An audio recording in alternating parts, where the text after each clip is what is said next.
નમસ્કાર, મારી channel Hansie પરમારમાં આપ સર્વેનું હાર્દિક સ્વાગત છે। તો મારો આજનો વિષય છે વિશ્વ યોગ દિવસ। યોગ એ એક પ્રાચીન શારીરિક, માનસિક અને આધ્યાત્મિક પ્રણાલી છે। સમગ્ર વિશ્વને યોગની ભેટ આપનાર બીજું કોઈ જ નહીં પરંતુ આપણો દેશ ભારત છે। યોગ એ એક સંસ્કૃત શબ્દ છે જેનો અર્થ થાય છે જોડાણ કરવું કે એક કરવું। યોગ એ શરીર અને આત્માના જોડાણનું પ્રતીક છે। યોગ એ એક આધ્યાત્મિક શિસ્ત છે જે સદીઓથી ચાલી આવતી આપણી ભારતીય સંસ્કૃતિનો એક ભાગ છે। હિન્દુ, બૌદ્ધ અને જૈન ધર્મમાં યોગને ધ્યાનાવસ્થા સાથે જોડવામાં આવેલ છે। સમગ્ર વિશ્વમાં 21 જૂનના રોજ વિશ્વ યોગ દિવસની ઉજવણી કરવામાં આવે છે। આપણા લોકલાડીલા અને માનનીય એવા વડાપ્રધાન શ્રી નરેન્દ્રભાઈ મોદીએ સૌ પ્રથમવાર વિશ્વ યોગ દિવસની ઉજવણી કરવાની પહેલ કરી હતી। વર્ષ 2014માં મોદીજીએ આ પ્રસ્તાવ સંયુક્ત રાષ્ટ્રની બેઠકમાં મૂક્યો। સંયુક્ત રાષ્ટ્રની બેઠકે આ પ્રસ્તાવનો સ્વીકાર કર્યો। આમ 21 જૂન 2015ના રોજ પ્રથમ વિશ્વ યોગ દિવસની ઉજવણી કરવામાં આવી।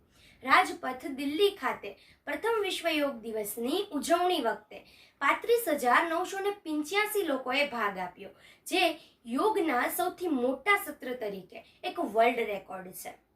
વિશ્વ યોગ દિવસ નિમિત્તે ભારત સહિત 190થી વધુ દેશોમાં જુદા જુદા કાર્યક્રમોનું આયોજન કરવામાં આવે છે અને જુદી જુદી થીમો દ્વારા વિશ્વ યોગ દિવસની ઉજવણી કરવામાં આવે છે। આ વર્ષની એટલે કે 2025ની થીમ છે yoga for one earth one health. આપણને બધાને એ પ્રશ્ન તો જરૂર થાય કે વિશ્વ યોગ દિવસ શા માટે ઉજવવામાં આવે છે? તો લોકોને પ્રકૃતિ સાથે જોડવા માટે, દુનિયામાં થઈ રહેલા નવા રોગોને ઘટાડવા માટે, લોકોને તણાવ મુક્ત બનાવવા માટે અને સમગ્ર વિશ્વમાં વૃદ્ધિ, વિકાસ અને શાંતિ વધારવા માટે વગેરે કારણોસર વિશ્વ યોગ દિવસની ઉજવણી કરવામાં આવે છે। યોગ કરવાથી અનેક લાભ થાય છે, જેમ કે વજન ઘટે છે, રોગ પ્રતિકારક શક્તિ વધે છે, આનંદ અને સંતોષનો અનુભવ થાય છે। આવા તો અનેક લાભ છે જે યોગ કરવાથી આપણને થાય છે। આથી આપણે આજથી એવો નિર્ણય લેવો જોઈએ કે દરરોજ 30 મિનિટ એટલે કે અડધી કલાક યોગ કરીએ। તો અંતમાં હું બસ એટલું જ કહેવા માંગીશ कि योग धर्म नहीं विज्ञान है। योग धर्म नहीं विज्ञान है, इसमें तन मन और आत्मा को जोड़ने का विधान है।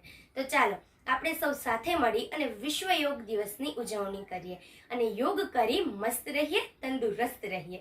અને જો મારો આ વિડીયો આપ સર્વેને પસંદ આવ્યો હોય તો મારી ચેનલ હેન્સી પરમારને લાઈક, સબસ્ક્રાઇબ અને શેર કરતા ભૂલશો નહીં, જેથી કરી અને નવા નોટિફિકેશન્સ એટલે કે નવા વિડીયો આપના સુધી પહોંચતા રહે।